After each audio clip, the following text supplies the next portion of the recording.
That teacher, of course, has been identified. Can you tell us if he has a criminal background?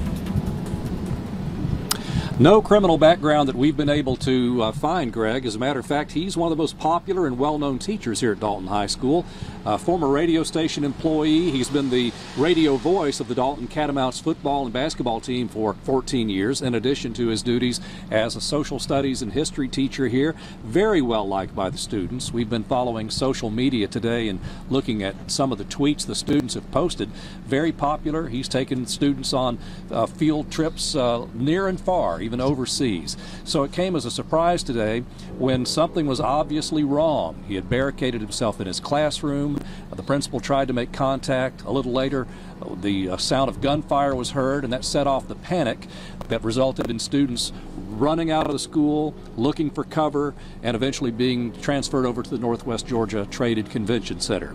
For those of you who are just tuning in, the teacher's not injured, and there was just a minor injury of one student who hurt an ankle in leaving the scene. So that sums up what's happened here today, but of course our crews are looking for answers, talking with students and police. Kate Smith joins us with more on what she has learned today. Well, David, this all started a little before noon. The Dalton High School principal, Steve Bartloo, was notified that something unusual was happening in Mr. Davidson's classroom. So he went up to that classroom, and the next door room teacher, she said that Mr. Davidson wasn't allowing students into his class and wanted to be alone. So his class was instructed to go to the next door classroom. That SRO officer was then notified to get to his room immediately. The principal then tried entering his room once again. Here's what's happened. I put my key in the door, and again he slammed the door before I could open it and said, "Don't come in here, I have a gun." And so at that point, I put our school into a threat lockdown.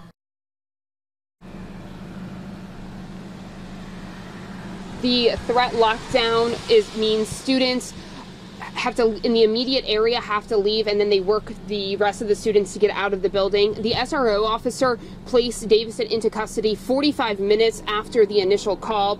Police say there is still a lot of questions about this investigation, and they are working to learn what his motive was this entire time. And they tell us that they will be an open book and as transparent as possible for us for those answers. It's still an active scene here at the high school. Teachers and administrators just returned from the convention center from today's evacuation, and that is where we find Cameron Taylor with the latest. Cameron?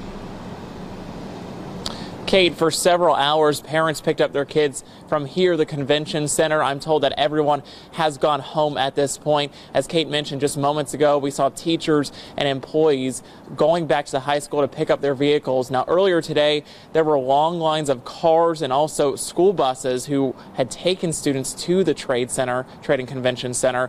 Many parents are rushing to get here this afternoon to pick up their child and be reunited. One parent I spoke with says he was not far away when he learned what happened. Why? And then I ran outside to my car and heading that way, and then I dialed 911. And then they told me, don't go there, just stay put where you at. So I just stayed. I was just like 2 minutes from there. So.